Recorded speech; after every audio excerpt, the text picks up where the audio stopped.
Hello, everybody. Welcome to this week's edition of Inside the Trojans Huddle from WeAreSC.com. We have the full complement of pundits today, the whole group. And I guess you can say, considering it's the off season and there hasn't been a game in a long time and there won't be a game for a long time, there's actually a lot going on in the college football world right now. So we're going to walk through what some of these proposed changes, some of these rumored changes might be, how it impacts USC, how it impacts the Big Ten. We'll talk a little bit about the personnel moves that USC has made this offseason, particularly the off the field administrative positions that have taken on such significance. Maybe we'll talk a little bit recruiting. Maybe we'll talk a little bit about road trips and the coming schedule. And who knows? Who knows what else might come up? I don't. All right, so guys, are we ready to do this? I'm a pundit. I'm You ready. are. You are officially a pundit. We all are. I just deemed us such. Okay, let's talk about these proposed off-season changes because there's a bunch. So we had the discussion before about the field class action settlement, which is likely to get approved, although we don't know that by the court, which would allow members who opt in to that settlement, member schools, to pay a little over $20 million this coming year, and that amount will go up over time. It creates an NIL clearinghouse to make sure that the NIL deals are actually name, image, and likeness deals and not pay for play. We'll talk about what that means. And would generally set up a new governing body that essentially separates the big time football schools from everybody else and is going to apply a different set of rules to them, which probably makes sense. So we have that. On top of that, we have this discussion about the new playoff, which seems to be pushed by the Big Ten and the SEC, which would involve probably one expansion, two uh, automatic bids based on the conferences. And if the SEC and the Big Ten get their way, they probably will because all the big guys are there. They'll have up to four automatic berths, and the ACC will have two, and the Big 12 will have two, and then Notre Dame will have one if they're in the top 14. And then whoever else is left, the Boise States of the world, there's still something for them. So that's a lot of stuff. We don't know which of these will be implemented or when, but that seems to be the direction that the powers that be want to go. So I want to start with this. Let's put aside whether or not the changes are lawful and would be upheld by the courts. I'll have an opinion on that later, but we'll leave the legal punditry aside for just a second. Let's focus on the primary proposals when it comes to this new college football deal, which is revenue sharing, but a cap on revenue sharing. Let's be clear about that. The schools can pay up to a certain amount, but not more. An NIL clearinghouse. Those seem to be the two big ones. And let's just talk about whether that's the right way to go. Does it even make sense? Let's put aside whether it's legal. Who wants to jump into this first? Eric said, yeah, he does. Eric McKinney, what do you think? I assume that everyone else would want to jump in there. All right. So the revenue sharing makes sense as it always has in terms of the people generating the money get paid the money. The cap to me is interesting because all we've seen forever now that we've entered kind of real world NCAA facing the music and not able to just kind of no, we get to do this because we've always done this, is that they lose every single court case now, every one of them. And so when I hear cap, not young people cap, but this sort of capping anything comes across as, well, that's not going to stand because someone at some point is going to say, I didn't get enough because of this arbitrary rule. And now we need to back to the drawing board, and that's thrown out. And now these schools are working with this in this state or this at this specific school or whatever. if you can get it to where everyone says, yes, that's it, and I know there's going to be, you sort of have to get into collective bargaining and employment and all of that sort of stuff. But if you can get it to where, yeah, that's what schools have to send out to players, that's fine because I do think you're always going to have NIL on top of it with collectives and that sort of thing. If you continue NIL in what we've come to know NIL, which is not NIL, the acronym, and collectives and all of that stuff, the revenue share means nothing in terms of if you have this idea of like leveling the playing field or anything like that. There's nothing there because unless you have, and I mentioned this on the site too, unless you have a sort of watchdog agency with teeth that can move quickly and actually enact punishment if you go outside of, no, that's not a true NIL deal, then we're sort of back to how things used to be, where Johnny's Uncle Larry got a house and a car and whatever through recruiting,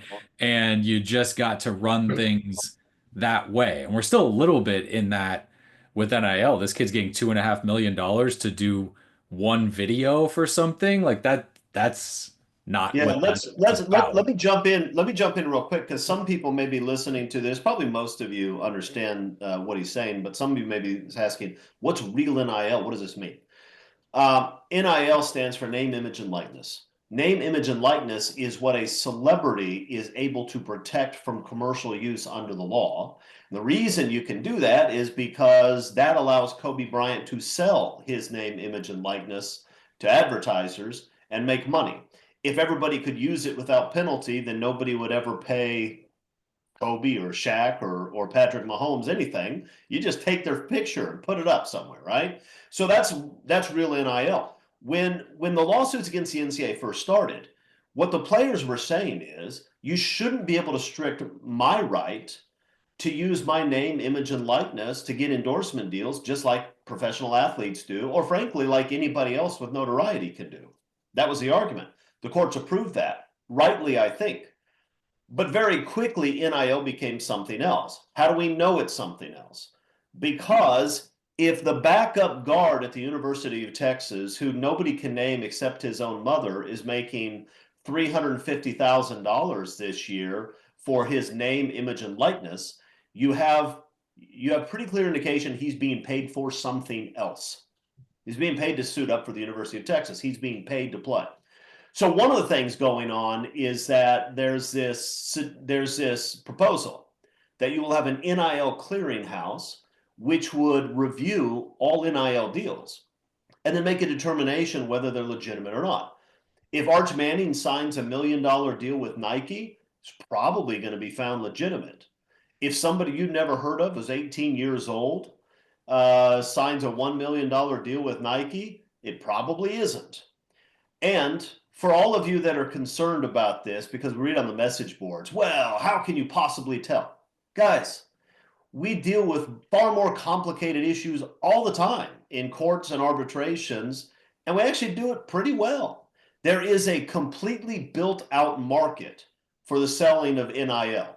That exists everywhere, right? That's why you see NBA players in commercials. That's built out. It's pretty easy to figure out whether a deal is legit or not. That's not hard. The question is, and I'm going to ask you this, Mark Culkin, is that fair? Is that fair for the universities to step in and say, just because somebody wants to pay you money doesn't mean you're allowed to take it? Unless your name, image, and likeness has real value such that a real company will give you a real endorsement deal, we're going to take that right away from you. Mark, fair, unfair? I think it's fair. I mean, look, we're in that gray area right now. That's where we're dealing with. It's not a matter of are the lawyers smart enough to figure out, oh, that's a real NIL deal. That one's not a real NIL deal. It's a matter of, do you have the right to restrict someone's ability to make money? Whether or not you and I, or Eric and Greg all agree upon this, it doesn't matter. I mean, you can take a Jakeem Stewart who, all right, he's got a lot of potential. You could see how, yeah, you probably can maximize his name, image, and likeness because he has the nickname Thanos.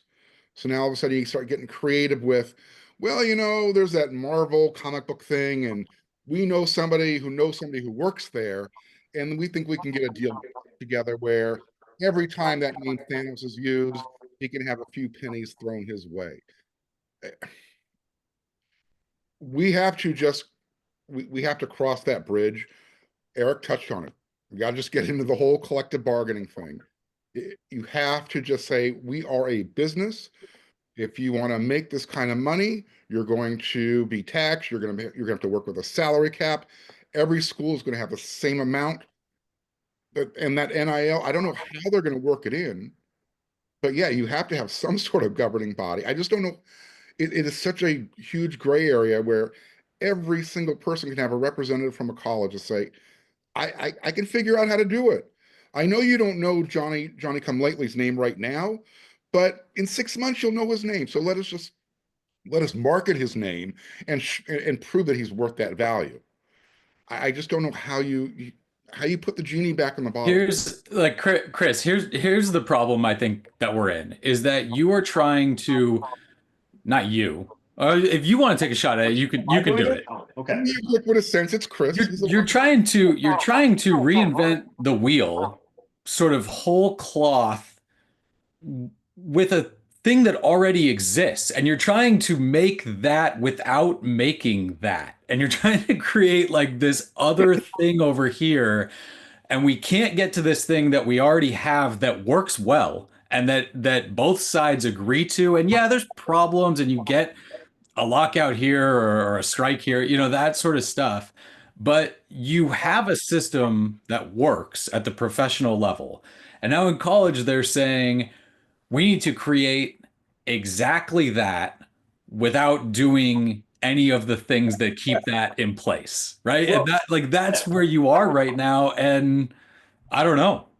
Well, If look, the there's NFL can work with a salary cap and all the rules and regulations and structures they have in place, then if college is trying to be that but not be that, you've got to take those rigid rules, stipulations, regulations, whatever, and put them in place. Because without that, you are going to have the Phil Knights of the world. You're going to have the Under Armours of the world who said, you know what? I know Maryland doesn't really get a 5-star offensive tackle every year, but we got enough money this year. Yeah, well, the reason the universities don't want the professional models because the professional model involves a union on the other side who's trying to squeeze as much money as possible out of management, right? And if you look at the deal that the colleges are proposing, $20 million, well, that sounds great. 20 million bucks, that's a lot of money. Kind of. But in almost every other professional sport, the players are making about 50% of the revenues. That's true in the NBA, it's true in the NFL, it's true in Major League Baseball. They are not going to be making 20% of the revenues or 50% of the revenues if it's capped at 20 million bucks. That's not close. Which major program is making $40 million in revenues? So they are trying to enforce a new cap through this class action lawsuit. We'll talk in a minute about whether they'll likely to succeed. My question is, and Greg, you're up. I want something super crotchety and get off my lawn from you right now, okay? My question for you is 20 million bucks. I mean, all the players that came before them were playing just for tuition. These guys are still getting educational opportunities, and let's face it, very few of them would have, if not for college football. What's wrong with paying them 20 million bucks so the universities can disperse the other monies to other programs that don't make a lot of money and give lots of people opportunity? Greg, what's wrong with that? Nothing, Chris. You're 100% right as usual. I think it gets down to this for me. How does this affect USC? It's all to me when I hear about these extensions and all this other stuff. How is that going to affect USC? you know, what happened in the past, there was so much stuff going under the table. You know, it was everywhere. It was everywhere. The first thing they need to do, and until they do it, I think they're not going anywhere. I mean, some of the ideas could be great, some of them could suck. They need to create a governing body for the high Division I schools, 4 top conferences, what have you, 5 top conferences.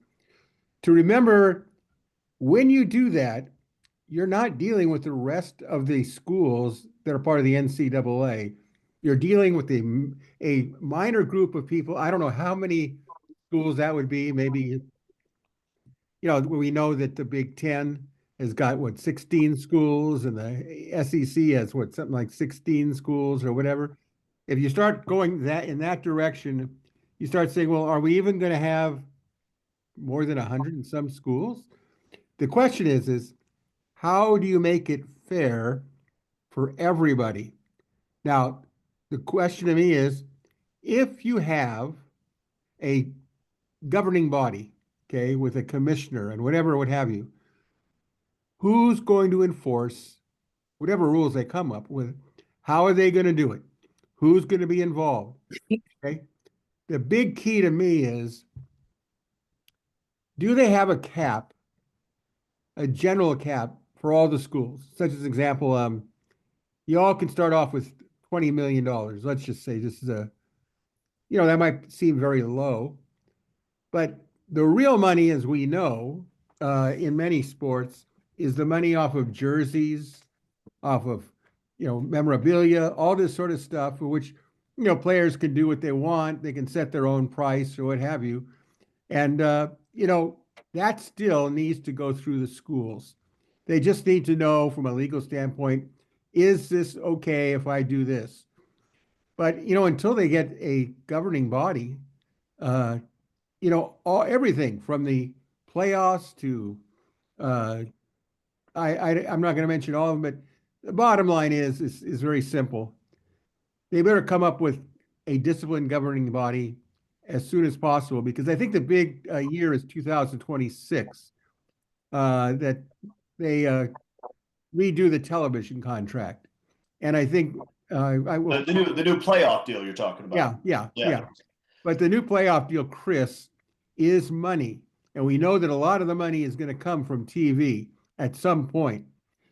The question is does USC have the same NIL money as, let's say, to start off things, as Vanderbilt? Or do you sit there and say, well, yes. Now, yes, they do as much as Vanderbilt. But no, here's the thing. Greg, you bring up something important. That the issue is, who is the governing body going to be? You can call it the NCAA, you can call it something else. Is there somebody who has the legal authority to enforce a cap on compensation? That's the fundamental question here. I think the answer is probably no. There are three. I mean, look, there are a few ways you could do it. You could do it with congressional legislation. That hasn't happened. I don't know that it's likely to happen anytime soon. You could do it by making all of these guys employees and letting them collectively bargain. A collective bargaining agreement will trump the antitrust laws. You could do it that way. Universities don't want to do that. They don't want these guys to be employees, and they certainly don't want Donald Fear or somebody like that on the other side trying to squeeze all the pennies out of them, right? So they don't want that. They're trying to do it through this class action settlement. The class action settlement will work if everybody opts in. And by opting in, that means you have to say, yes, I want to be a part of that settlement. I want to be a part of that framework. Most of the schools are going to jump in. But if I'm USC, I'm going to sit here and ask myself, well, are Oregon and Ohio State going to jump in? Because if they opt out, do I really want to be bound by these rules? Do I want to be bound by a $20 million cap? And I think the answer, if you're USC, is I want everybody to be bound by it, but I certainly don't want Oregon to be outside of it and me to be in. Mark. Here's the thing. If schools decide to opt out, guess what? They are opting out of playing the schools who are opting in. So I don't know that. Here's the thing, though. You got to collude somewhere. You got to have. You got to come together some way, somehow, to make this work. That's fine. I agree with you. The problem is the people who opt out, which is both schools and players that can opt out. if you have the quarterback who went to Michigan, right, who got the Underwood, who got the huge deal, right? Let's say the next Underwood says, I want to opt out. I want to be able to sign my own NIL deal and not go through a clearinghouse. What do you do with that? If the schools all band together and say, okay, he can't play for us, he's going to sue, and then you're back in the courts where the court is asking whether or not this is collusive or whether or not it's a legitimate, whether it's a legitimate cap.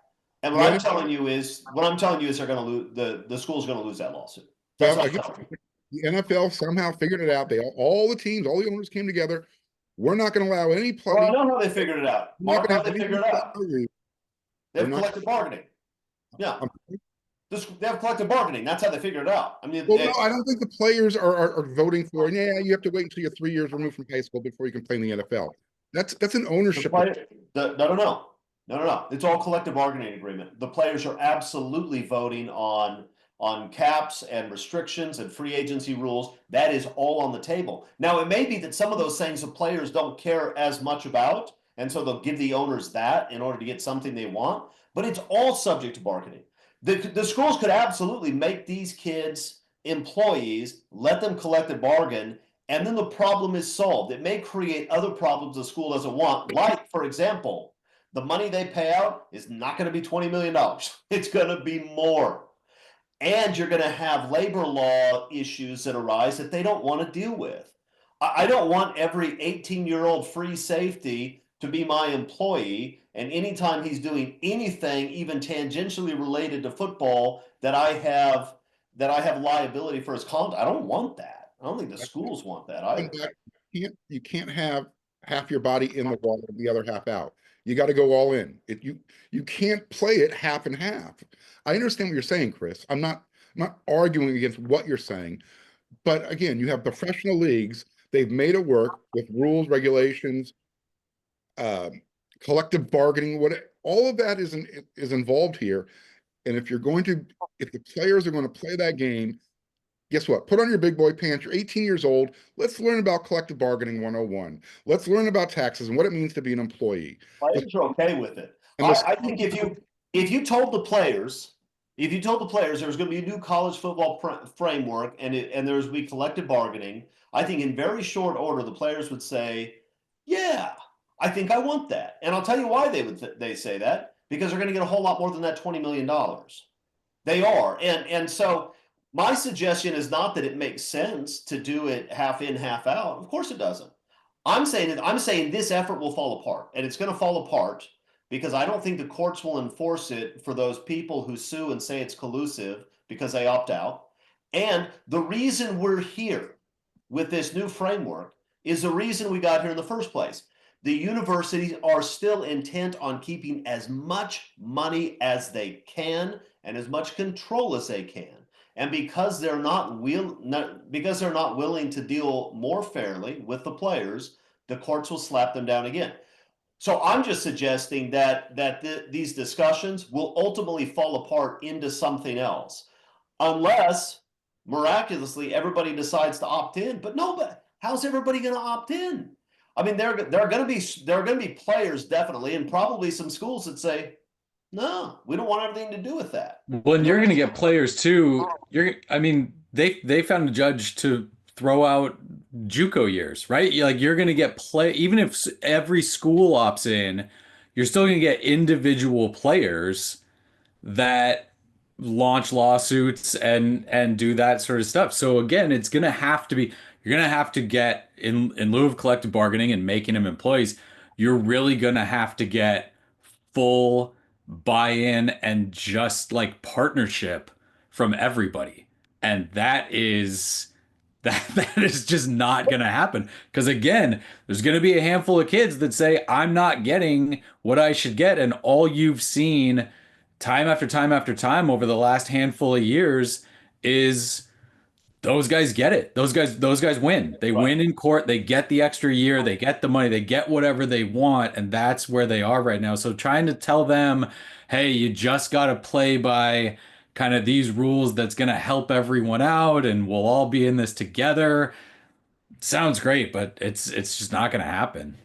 You can No, start, you can start playing hardball. All right, you guys want this? Tell you what, you pay for school. We're not going to give you a scholarship anymore. We're not going to pay for your housing anymore. We're not going to pay for your food and medical anymore. You want a little bit more on the collective bargaining agreement side? Great, pay for it. You got, I think they'd be okay with that. If You you gotta threw start- an extra 30 million in the pot, I think they'd be okay with that. Because here's Right. the dirty little secret. USC does not cost $80,000. It does not cost USC $80,000 to put a chair in a room. It does not. It does not. And most people don't pay it. I mean, the reason that schools like USC love to bring in foreign students, especially from China, is because they write a check for 85 grand. Nobody else is writing that check. So when we start to talk about the value of the education, we have to consider the fact that one, the number from the schools is made up, and number two, most of these kids don't belong at USC or Michigan or Stanford on the academic merits. They don't. It's silly. And the schools bring in guys who are not able to commit with the rest of the student body, and then they shuffle them into the easiest programs with a bunch of tutors. That's what they do.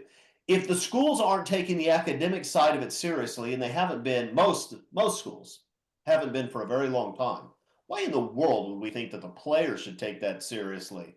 I don't know.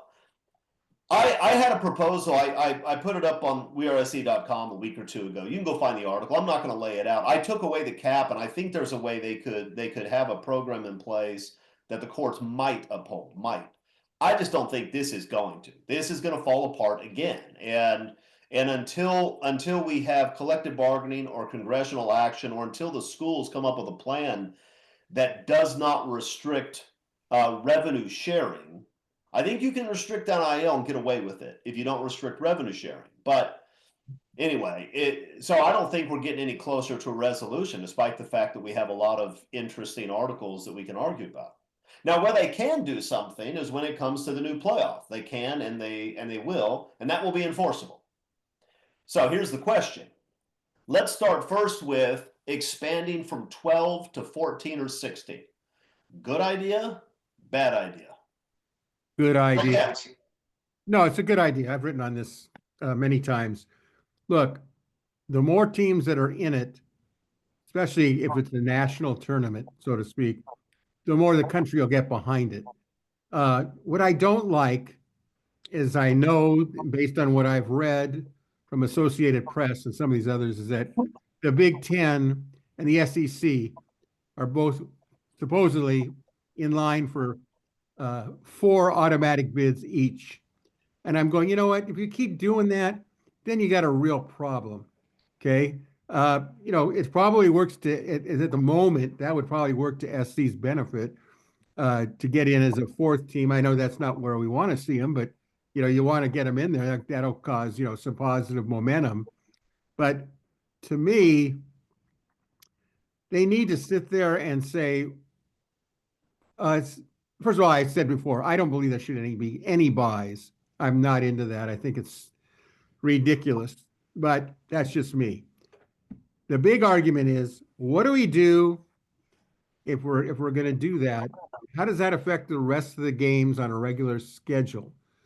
Is someone going to, are they going to start the regular schedule a week earlier?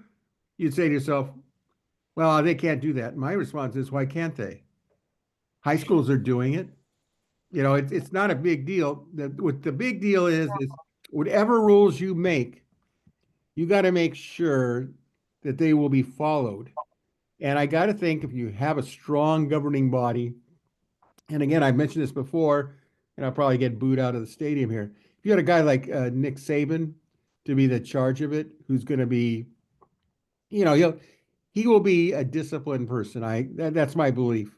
And if he gets the right people, the right spots, they can work it out. That doesn't mean there won't be changes in the early 4 or 5 years of when they place a plan. But I think that they got to get something in place, and it's got to start, as I mentioned before, with the governing body. Otherwise, it doesn't make any difference. All right, well, how about this? Let's start with this. Greg says no buys. Do we think no buys, or do we think buys for the teams that had the best regular season? I say no buys. Eric? Um, for me, it depends on what you do with the conference championship games. I think that if you win that game, especially if you win the Big Ten and the SEC conference championship game, I think that that is enough to push into, okay, that's your first, like you won your first round of the playoff with that game. So if you can figure out a way to do that, I'm okay. I still look for the playoff 8 teams. I more for like the figuring out who the best team in the country is. You don't need more teams. I'm with Eight you, to but me we've is lost. fine. We've already lost, Eric. We've lost. We're not But going. I understand that. I understand that. The playoff was fun. It was fun. So I know I'm arguing sort of both sides. I am fine with more teams. I don't think you need it, but I also don't think that you need to um I the again, the conference championship games to me make it interesting because Ohio State, right? Like not making that game and getting a home game is, I think, okay. So if you're going to make teams play that extra game in the conference championship game, I think you need something in it. I think you need something out of that to play in that game and to win that game. I think we get rid of them completely. Mark, That's fine, right? So that's the I other thing. I'm fine with that. it doesn't to me it doesn't make sense to have conference championship games for a 16 team playoff. I mean, and you're right, you don't need teams 13, 14, 15 and 16. They're not going to win. There are plenty of other, I mean, the other divisions have 16 playoffs all the way from NAIA to Division 1 AA, right? And it's one Uh, versus two every year, maybe three. 16 never wins. They're not going to win. But that you could also say about the NCAA basketball tournament that the number 8 seed almost never wins. Although in basketball it could happen. But you do get some upsets from time to time. I don't have any problem necessarily with having a bigger field. I don't think it's necessary. I don't have any problem with it. If you get rid of the buys, I think the buys are nonsense, especially because the buys are so often unearned from my perspective. Just means that you played an easier schedule and had a smaller number in that second number of your record because that's all the committee can figure out. So I don't think you need that, and you don't need conference championship games if they do what they're talking about, which is the SEC goes to 9 games, the SEC and the Big Ten work out some scheduling deal where they're going to get even increased television revenue for that. The increases in the SEC Big Ten scheduling agreement in the expanded playoff are such that you can get rid of the conference championship game, and then you have an extra week you can fit the playoffs in. Yes, sir. And the most important benefit out of this, I mean, if you read that article by Ross Dellinger, and I've been proposing this, and people keep pushing back. You've got the Big Ten; they already play 9 conference games. The SEC sounds like they're ready to take that next step. The Big Ten conference commissioner said, if we're doing this and we also start playing one game against each other in both conferences, you're starting to look at the strength of schedule. You're not worried about how many losses you have on your record anymore. It saves the USC Notre Dame game. It does for USC, and it might for Notre Dame because Notre Dame may need the schedule enhancement. USC would not. But I think you're right. Now you can have the major programs play non-conference games, which USC would want to do for revenue reasons, because unlike Nebraska, they're not going to sell out if you're playing, I don't know, Missouri State. We'll have 37,000 people for that one. They'll announce 68. But what you can do now is you can say we're going to be in if we're in the top 4. It doesn't really matter if we play Notre Dame or not, so let's play them. That I feel good about. I actually feel good about. I feel good about the automatic the 4 automatic berths. Me too. And I'll tell you why, because committees and pollsters tend to do a terrible job. They don't take into account strength of schedule. They only look at who has the worst the most losses, unless teams have the same record. And that means that there's always a race to the bottom. Everybody has to play Mercer. Everybody has to play Missouri State now, apparently. That's not good for college football. And this way, whether you're in the top 4, That's just based simply on your wins and losses. It's right. That's you earn being in the top four. And just And conference wins and losses, right? You can go yeah, 0 and that's 3 it. non-conference, play the Doesn't three matter. hardest teams in the country non-conference, and then go through conference play and That's finish right. top four. And it certainly makes sense that the Big Ten and the SEC would get more automatic berths than two conferences who have far inferior programs. And they do. And look, the reason those conferences are making this argument is they're saying, go back and look at the polls over the last 10, 20 years. And what you see is that we both tend to have between 4 and 5 teams in the top 16, and the teams that are currently in the ACC and the Big 12 tend to have around 2, and nobody and everybody else, it's just maybe they'll get lucky and have somebody sometimes. It certainly doesn't make sense to say that the ACC and the Big 12 and the other two power conferences should be judged the same. They're not the same. There's not a single blue blood in the Big 12. There's some decent football programs. There's not a single blue blood in that conference. And when the ACC eventually falls apart, as everybody wants it to, then the three blue blood programs in the ACC will also go to the Big Ten or the SEC. There'll be nothing left of that. So I actually think that the new playoff, although it's too many teams, I actually think it could work out pretty well. Now, for USC, I think that means we get to play Notre Dame. They're not going to take that away from us because it's not going to stop us from having a chance at the playoff, which I like. For Notre Dame, I wonder if at some point the conferences are going to put pressure on them by not giving them a shot to make the playoff without joining either the SEC or the Big Ten or the ACC, I guess, if they wanted to. They already can't be higher than the 5th seed as is right now. Yeah. So they have to join a conference if they want one of those top 4. I suspect the SEC will come to their defense because the SEC knows Notre Dame's not choosing them. If Notre Dame goes to conference, it's going to be the Big Ten. And the SEC doesn't necessarily want to make the Big Ten even stronger vis-a-vis the SEC. So I'm guessing the SEC will protect Notre Dame as long as they can. But at some point, it'll be interesting to see whether, say, USC and Michigan State and Purdue and all these teams that play Notre Dame a lot, if they all got together and said, we're just not going to play anymore.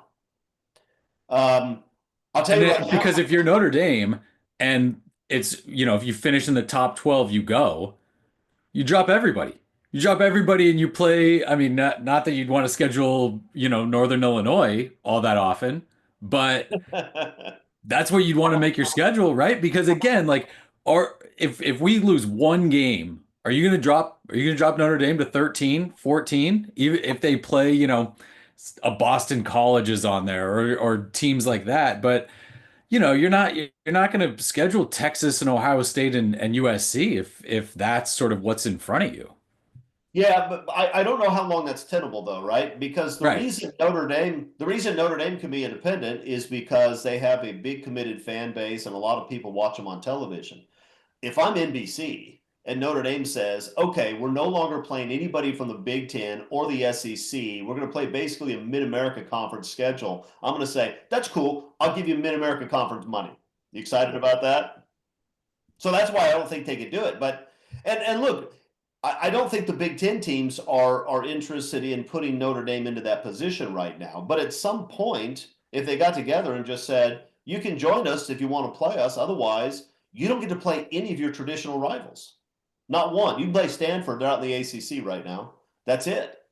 That would be devastating for the Irish, I suspect. Well, Notre Dame is caught in a really difficult situation, but not really. If they're in a conference, whether it's the Big Ten or no matter what major conference, they're in a league. So just come in first, second, or third, what have you. I think I'd be very happy if they got rid of all the conference championship games at postseason, because I think I would want to see Michigan and Ohio State play again in the conference championship game. I've had enough of that one. I'm sure deep down they probably had enough of it too. So if you got rid of the championship games, that would give you the extra week to start the playoffs. Okay. And what it would do is if you wanted to, have a 1 or 2 games at the beginning of the season, which would be like your exhibition games where we know that, I don't want to put down SC's playing a couple of rummies to start the season. But yeah, I think you should play, if you can, the same number of conference games or close to it. Just get rid of the conference championship games. I know what they're going to say. Well, we make a lot of money off of it. And I go, you know what?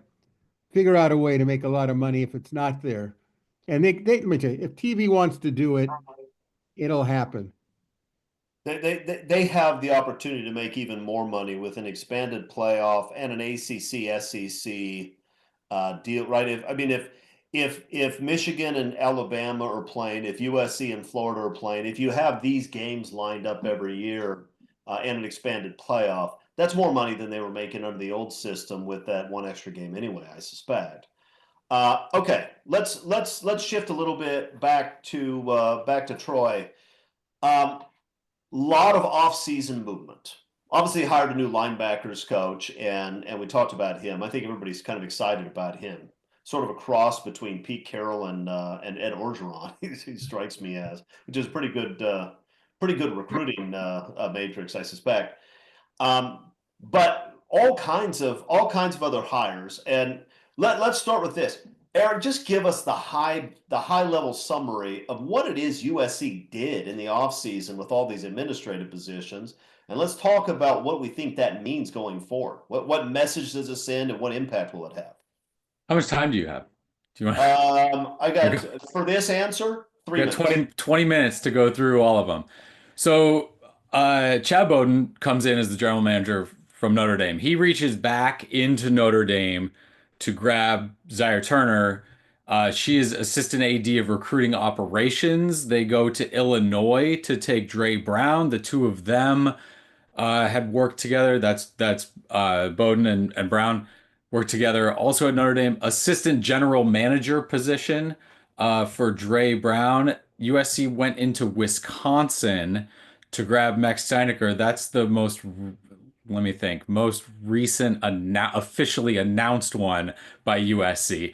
Executive Director of Personnel, and he's a guy that has absolutely rocketed up the charts here in this personnel world.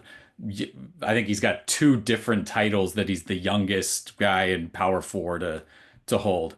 And then the most recent one, reportedly, Logan Sneed, son of Rams GM Lev Sneed, coming in and sounds like he's going to be sort of transfer portal analyst and that sort of thing. You still have Western Zernacle has been at USC for a while, still there, elevated to director of recruiting. Everyone's got titles all over the place. Drew Fox is still there. Skylar Fan is still there. So you are doubling at this point, and not just bodies, but people who have done this at a high level for some pretty successful programs in terms of how many eyes can we have out there on high school recruits, on transfer portal people, how many contacts can we make, how quickly can we maneuver in the recruiting space, and how strong of a presence can USC be in a college football world where you have your coaching staffs and you have your personnel roster building staffs. And yeah, there's a lot of crossover, but there's a lot of heavy lifting now that can be done by these non-coaches, including some of these guys could be, you can send 11 coaches on the road. You have your head coach, and then you can have 10 sort of official on field or assistants that are traveling coaches, right? That can go evaluation periods and in-home visits and school visits and all of that sort of stuff. They don't have to be the on-home coaches, right? Chad Bowden can go, Dre Brown can go. Those guys could be part of that group that go and recruit for you. So again, it's the NIL war chest that you need, and this is a little bit of that too. Just how many contact points can you have when it comes to recruiting? So this is what I want to start with, because I think all of us would agree that to the extent USC decided it needed to bulk up its administrative positions, that it did a pretty impressive job of going and locating people and luring them away from good jobs. I think we all agree on that, right? You look at the lineup and you say, okay, I can understand why you'd hire those guys from those places. I've got a different question, and it comes from Jen Cohen's interview where she was asked, well, who does the general manager report to? Does he report to you? Does he report to Lincoln? And her response was, yeah, both, actually, in different aspects of his job. Now, for a long time in the NFL, you'd have head coaches and general managers. The general manager was arguably the head coach's boss, but there were times, depending on the head coach, well, that wasn't even close to being the case, right? I mean, Bill Belichick is not really answering to a GM. Much the same way that the general manager might be the boss of Michael Jordan, but he ain't, right? I mean, before you make a move, you're talking to Mike. I wonder if this doesn't create a similar situation in college football where really experienced, powerful GMs are more powerful than the coach. Really successful head coaches, a Nick Saban, for example, is going to be more powerful than the GM and the AD. And there's now going to be sort of a jockeying for power where you don't necessarily know who the big dog is in a program until things start to shake out for a little while. I mean, in the old days, the football coaches did everything, recruiting, scouting, all the rest, right? And as this is developed, the football coaches are doing less and other people are doing more, and that other stuff is pretty important. So here's my first question for you. 3 years from now, who is going to be the most powerful person in Heritage Hall? Jen Cohen, Lincoln Riley, or Chad Bowden? Mark Culkin. I can't believe you didn't put yourself as an option. You don't want to be option D? Well, that would be fantastic if they're gonna. I don't have any indication yet that USC is interested in hiring me, but look, start your calls and letters campaign, people. I'm happy to take the job. Mark, who's it going to be? So it's the old argument: is it the Jimmies and the Joes, or is it the X's and O's? And the way USC is kind of building their team, and I'm talking about the front office, it's let's take as much off of Lincoln Riley's plate as possible so he can focus on the X's and O's. Meanwhile, you've got your team of Chad Bowden and Chad Savage and, all these recruiting experts and transfer portal experts and assistant coaches who are now involved with, let's go find the talent. Let's bring that talent in. I just find it interesting that, to your question, Chris, who is actually in charge? Obviously Jen Cohen is the boss. But I think we're going in the direction, Jen Cohen, GM, then you're a head coach. In September of 2028, Jen Cohen is the top dog at Heritage Hall? Right now she is. And I don't know. In 2028, who is going to be the most powerful person in that building? Are you asking me the question, did Lincoln Riley win 2 national championships? He will be. I don't know what's going to happen in the next 3 years. That's why this is tough to predict. That USC football is on the same ascension path, which right now it's kind of flatline. It's going to be Jen Cohen is in charge, her general manager, and then whomever is the head coach at that time.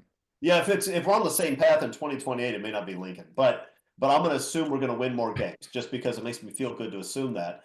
Greg Katz, in September of 2028, who's the most powerful person in Heritage Hall? Jen Cohen. Because she is, I think, a really strong leader. I think she's a really good leader. Here's the deal. The real problem was going to be for a head football coach to let younger guys decide who's going to be on his team.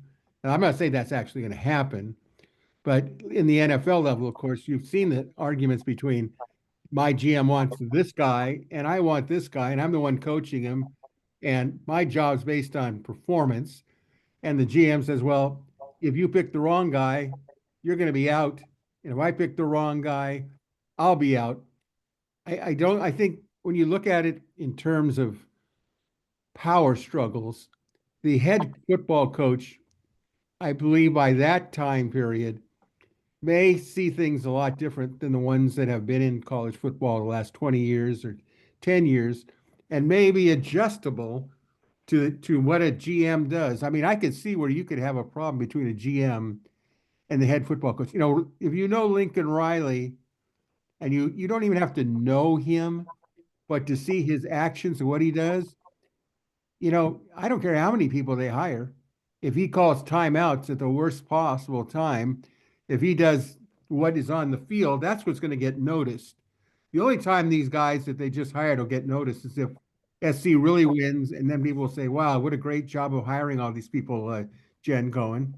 So, well, look, here's the reality is in professional sports where scouting is very important, right? You have people who are scouts and you have general managers that oversee those scouts and make most of the personnel decisions. Obviously, the head coach is going to have input, but they make most of those decisions. That strikes me as pretty fundamentally sound because it's not clear to me that the job of teaching somebody to drive block is the same as looking at a 17-year-old and saying in 4 years that guy's going to be a first round pick. Those are two different skill sets.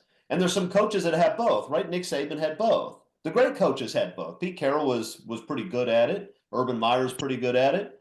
I would say that Bill Snyder is probably better at it than anybody in history, right? This is a guy who couldn't recruit any major players, and he goes in the top 10 because he'll go and find that guy in a cornfield and say that guy's going to be an all Big 10, all Big 12 tight end. But there's no reason that the same person has to have both those skill sets. Lincoln Riley may be great with X's and O's. He may not be great. I'm not saying he's not, but he may not be great at making personnel decisions. If he's not, shouldn't somebody else be doing it? Eric McKinney, 2028. Who's the most powerful person in Heritage Hall? I think if Jen Cohen wants to stay and is still here, then it's her. This she's not going out and hiring assistant coaches and that sort of stuff, but the program build very much feels like it's her blueprint and she's got fingers all over it. It does not feel like Oklahoma West anymore, right? Like Lincoln brought all those people with him, and they're not all gone. A lot of them are still here, but there's so much more sort of flavor to USC and different layers of people, and you're adding all of this stuff. And it's happened since Jen Cohen has been at USC. And so for me, that is her taking charge of her athletic program and building it the way she wants to build it. And it's a little bit like what Brandon Sosna and Mike Bohn said, even when they hired when they hired Lincoln Riley before they made the coaching change, they did make some changes. Now it wasn't close to what we've seen this offseason, but the idea was we need a structure in place that carries this program no matter what the names on the different, doors say. And that's what it feels like she's doing. And Cheb Oden too, the people he's brought in, there's going to be churn in every personnel department. Those guys, I mean, those guys work 30-hour days. That is like a rough job. Those guys are going to move on. They're going to move here, there, but you structure it in a way where this position's here. We can fill it with good people over and over and over. And again, that goes all the way up to Jen Cohen at the top and creating this structure and positions and the getting the financial backing. And that's to the USC president too, Carol Folt being involved in this. I know she's on her way out, but there has been backing to where you're creating, it's almost like building castle walls right around the program where it's like you get that fortified enough and anyone can come in and defend it because your structure is that solid. You can call it foundation, whatever you want to call it. And for me, Jen Cohen is really running that and running it well. So it's Well, look, so I'll say, weird having, I'm sorry, Chris. It's so go weird ahead, Mark. having from the head football coach establishes the culture in the locker room where the culture really starts with the castle walls. That's why, again, I think Lincoln Riley is third on the totem pole now. In fact, it's not even about Lincoln Riley. Whomever is the head coach at any program is going to be third on the totem pole. Well, look, what Jen Cohen is doing is either going to expose Lincoln Riley or she's going to save his career because by 2028 there will be no excuses for USC not being an elite program. When you look at the assistant coaching hires she's approved and the salaries they had to pay to do it, when you look at the administrative stuff they've done, when you look at the dramatic increases in USC's NIL capabilities, I mean, what Jim Cohen has done is told Lincoln Riley, essentially, I'm going to give you everything that a coach would want and need, and I expect you to win with it. And if he doesn't, then he'll be gone. But here's the thing. If you give Lincoln Riley one of the top 5 rosters in college football, of course he's going to win with it. Of course. This coaching staff with a loaded roster would win football games. I know Lincoln Riley can score points when he has a loaded offense, and I'm quite sure that Coach Lynn can coach defense if he has a loaded roster. So it may work out that she saves Lincoln Riley's career in the process. But if not, he's not going to have anybody to point the finger at. Jen Cohen is the best AD in my lifetime at USC. That's what she is. That's what she is. She's the best in my lifetime at USC. We had a bunch of non-professional hacks in that position for a very long time, making crazy personnel decisions, and it was embarrassing. Now we see what a real pro does, and she's been fantastic. I think she'll be the most powerful person in Heritage Hall in 2028 because she'll be the best person at her job in Heritage Hall in 2028. And that's despite the fact that I think some of these other people can be wildly successful, including Chad Bowden. But she's been fantastic. Well, I think what I like about her is that no one's going to say that she didn't try to make the best out of what she could make the best out of. It's not like, a lot of times you say, well, their infrastructure is not really solid, and it all starts there. People look for reasons, and sometimes those reasons are true. But I think with Cohen, I don't know what her relationship with Lincoln Riley really is. I mean, she'll work with him. She'll do the AD PR thing. We're behind him. We're giving him everything. But remember this: she's got some mentor people that she can dial up. Example: Chris Peterson, who was at Washington. She can dial up those type of people and say, what do you think what's your deal? I have no doubt that Peterson would tell her what he really thinks.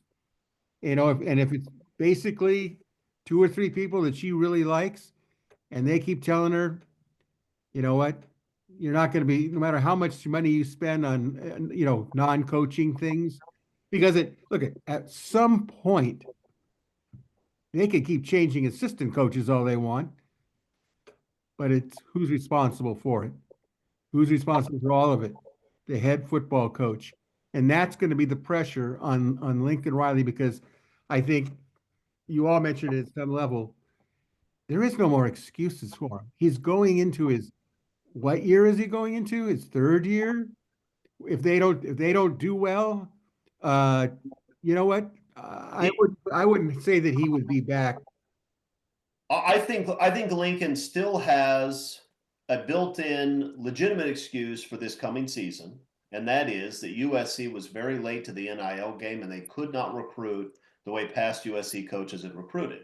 Now, that doesn't help him if he continues to make silly decisions that cost football games. But I think Lincoln Riley could say, guys, when you bring me over and Oregon is spending $30 million and we have 6, don't complain to me that I'm not putting up an Oregon record on the board. And that's legit.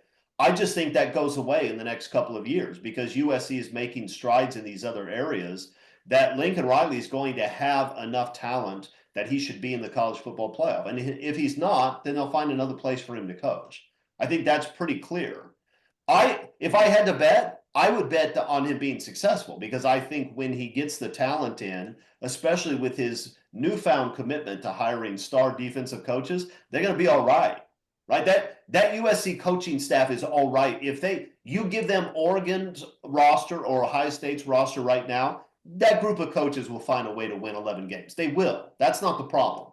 The problem is they don't yet have the talent. But I think that's changing both for NIL reasons and because of all these people that they've hired who seem to be really elite when it comes to scouting and making connections and bringing people in the door. Okay. Let's one other topic related to this. There seems to be a newfound emphasis this year on recruiting California prospects. A lot more California commits, a lot more California targets. Is this because Lincoln Riley has changed his mind about recruiting strategy, or is it just there are a lot better players in California this year and next year than there have been the last couple? Eric McKinney, go.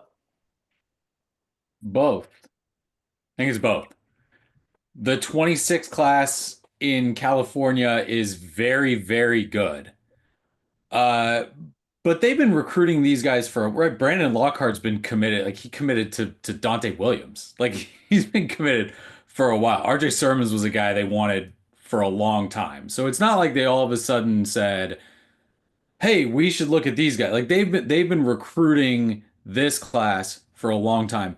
I think there's two things that USC fans undersell maybe with Lincoln Riley, and it is the shape the program was in when he took it over. And part of that is his fault because he wanted to push a picture of we're going to do this and everything's great and we're going to win, we're going to bring people, we're going to do all that stuff while that was a really tough spot to win when he when he first got to USC. I mean, a really tough spot. And again, we've talked what Caleb Williams did in his 2 years there and how many wins you got, not specifically because of him, but as a byproduct of him being there. The other thing is the absolute split between good players in Southern California and USC, and that being there was just a red X across the door there from friends, from coaches, from trainers, from whatever. Do not go there. You will not make it out. You will not end up where you want to end up if you go there. And that was a giant mountain to climb. And when you had the start that went up and then the drop off the last couple years, those it's tough to really get that going when you have all that stuff. So it does feel like there's an all-in push to get that back this offseason. And I think you're seeing it more here. There's a couple guys, and it's the same thing every year. You got to win. You got to win. You can spend all your time recruiting these kids, and if you win 8 games, boy, it's going to be hard to load up with the best Southern California kids at the end of the year. But I do think they're going to be in a position, and I do think that they are. So there's two different kinds of maybe not the high 4-star, 5-star California kid that you can go after. You can go after the low 4-star kid who got that ranking as a freshman and everybody knows him and he's known in the recruiting world, and you bring him in and he doesn't develop because he kind of hit his ceiling as a freshman or a sophomore in high school. USC got a lot of those guys. And when Lincoln Riley talks about there were a lot of California kids on that roster when he got there that didn't belong at USC, I think those are a lot of the guys that he's talking about. But you also have the California kids that are the low 3-stars that nobody really paid attention to. And if you trust yourself and say, no, no, no, I think that's a kid that can be a player, there's a chance USC brings in a few more of those. And then once you see maybe that start the tipping point of more Southern California kids saying, okay, that's a place we can go. That's a place where we can kind of collect at USC. I think that sort of starts or maybe keeps the ball rolling because you've got some highly ranked kids from there right now in that 26 class, and you want to keep building on them. But I think there's a few things that sort of ball up into why there's this emphasis on this class right now. Because ultimately, you get these kids on campus more, you get them bought in more, you start building like the local kids are easier to keep, to hold on to mold, to all of that sort of stuff. You want a bulk of your class around your campus. And getting closer to that signing day, Mama is a lot more interested in her kid being 30 minutes away than 1,500 miles away. That's just the reality. It's hard to hold on to those kids from far away. All right, I got a question. McKinney raised the issue of just how bad the situation was that Lincoln Riley inherited. It was pretty grim. Question for Mark and Greg. Ready? Who inherited a worse situation? Pete Carroll after Paul Hackett, or Lincoln Riley after Clay Helton? I'm going to go with Pete Carroll inherited a worse situation. He might have had a slightly better roster, but he didn't have the advantage of the transfer portal where he could make a quick fix. and we definitely didn't have NIL above the table at that point.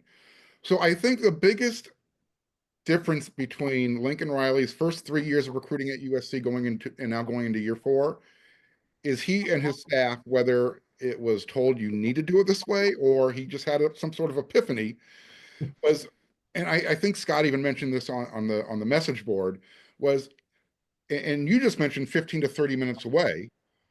Why wait to talk to these California kids after the fact? Why start with the East Coast and the Southeast and the Midwest?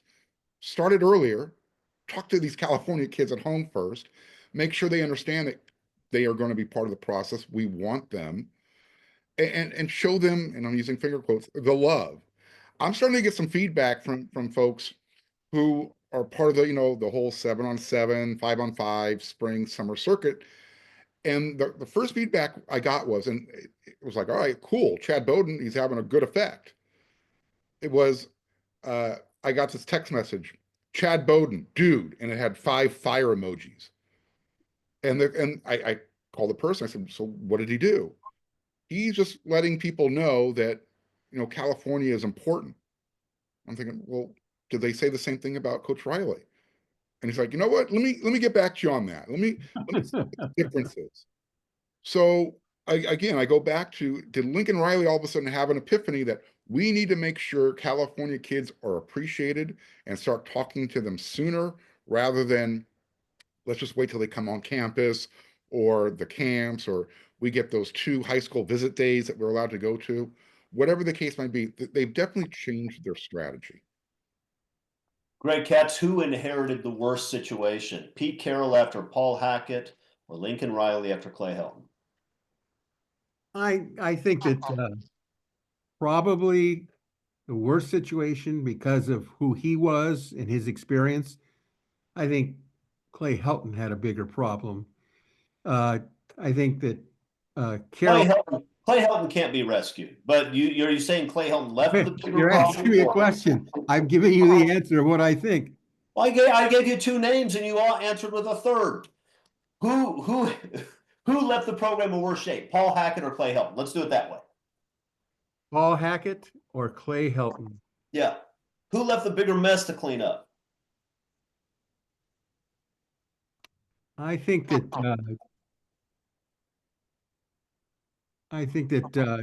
probably Clay Helton left the bigger mess.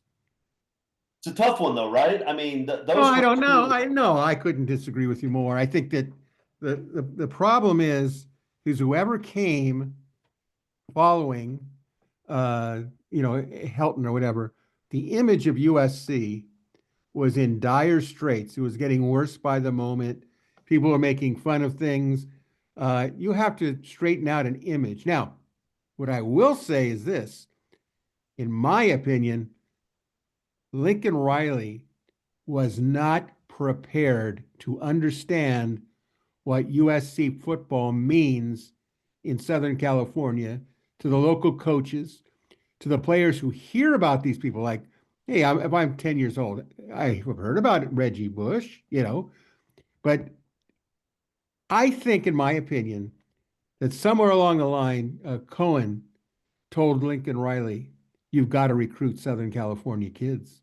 You have to do it. I heard Chris Peterson at one of the shows this last season.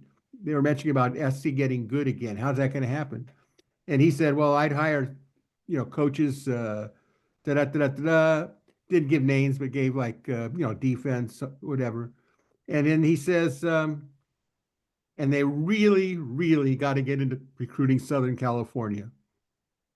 And my feeling is why did Riley, why in going into his 3rd or 4th year of recruiting here, why did it take this long to put that emphasis on Southern California? Now, I agree that maybe the recruiting classes weren't as strong when Lincoln Riley was there, but there were still players there that USC could have used, should have gotten, but they didn't. And I think it was easier for Lincoln Riley to go, when I go to Texas, I'm Lincoln Riley.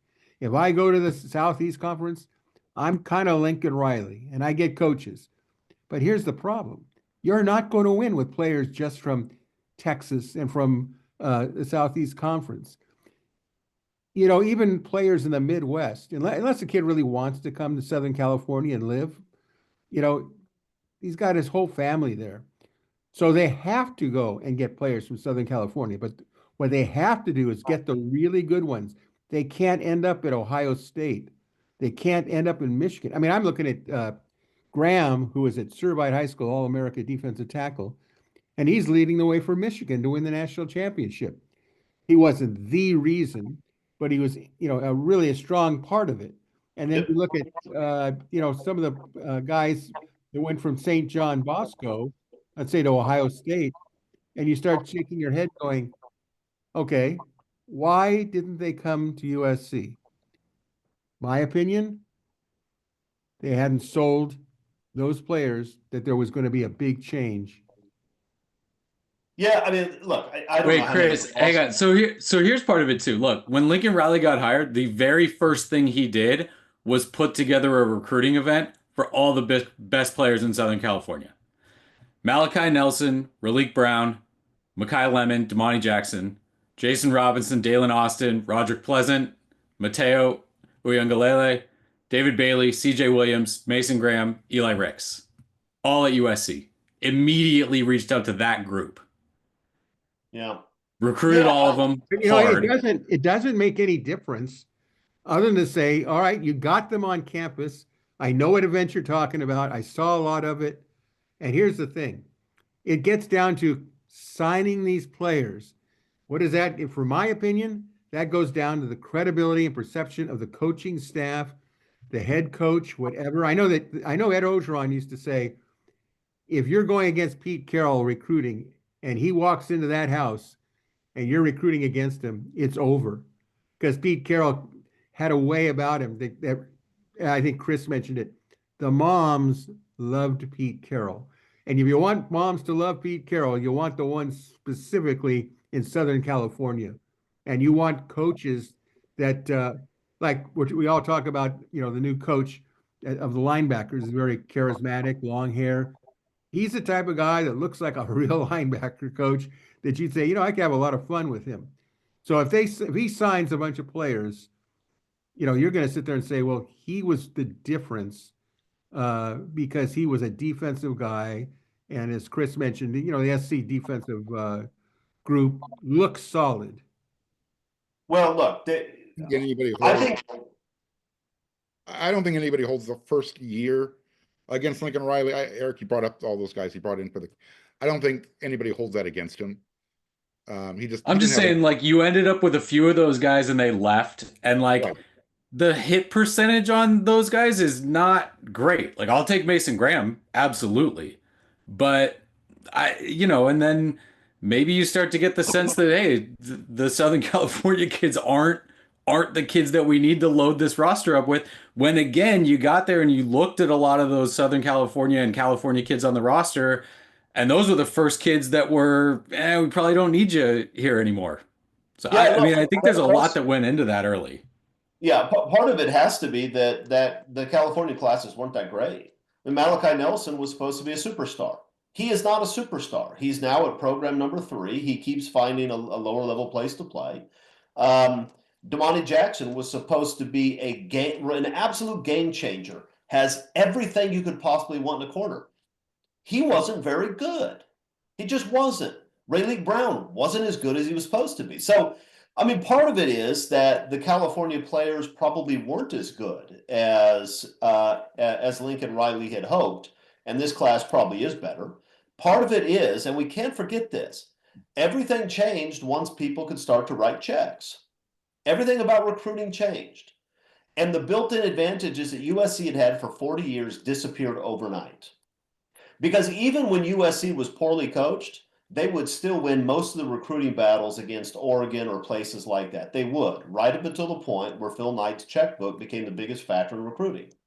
So if USC's not paying people or not paying them well, and they weren't paying them well, and Oregon and Ohio State and other places are, you can't blame Lincoln Riley for not landing those guys. It doesn't make any sense. Now, maybe you can say Lincoln Riley should have done a better job of raising money, but come on. the reality is, if my payroll is 1/10 of my competitors, he's going to get the elite talent.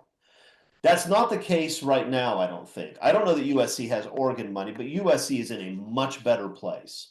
They're in a much better place in terms of money. They're in a much better place in terms of scouting. They're in a much better place in terms of their defensive staff. Lincoln Riley has to make this work, because if he can't make this work, it's his fault and it's nobody else's fault. And there will be plenty of coaches that would step into this situation and say, yeah, I can win there. And let's not forget, we have a lot of fans that want to jump on the, well, California football isn't any good bandwagon. Lincoln Riley came to USC because he thought he could build the best roster in the country in Southern California. Chad Bowden said in his press conference, what did he say? California football is the best high school football in the country. Now, maybe he's wrong about that. But what I'm saying is Chad Bowden's not looking at this saying, man, there aren't any players around here. Lincoln Riley wasn't saying that. These are people whose professions, whose livelihood depends on understanding the local talent. So they're going after these kids. I suspect they'll land quite a few of them if USC looks competent on the field. I think they will look competent on the field, but whether they're good enough to win the big games, we'll talk about that later. All right, last thing. You get 10 seconds, and that's all you get. Best road trip on the 2025 schedule. Mark Holken. Notre Dame. Eric McKinney. Yeah, that feels cheating to have Notre Dame and ask that question. Okay, we'll take Notre Dame off the table. Of course. Outside of it, Oregon, right? I think USC goes up and makes a statement at Oregon. That's also easy. That doesn't count either. Greg, you don't get Notre Dame. So then Nebraska is going to be cheating too, and we're going to get stuck picking Purdue. Just tell Greg he has to pick Purdue and make an explanation for it. Pick Purdue, Greg. 10 seconds here. I've been to those campuses. Purdue is unexciting. Okay. The others are unexciting. I am going to say Notre Dame. I don't care if you say you can't pick Notre Dame. I just did. And I'm going to pick them because it has so many things going for it. So go Irish. Well, I'm not going to say that, but I will. Yeah. Somebody's going to get fired from this show immediately. No, I'm not going to say go Irish, but I do. Look, you guys all know my answer. It's Notre Dame. It's the greatest game on the schedule every year. I never miss it. Okay, fine. We're done. Anything else we want to say before we sign off? Any words of wisdom? No? No words of wisdom? Shoot. All right, people. If you want words of wisdom, you got to go somewhere else. But until next week, thanks for joining us and fight on.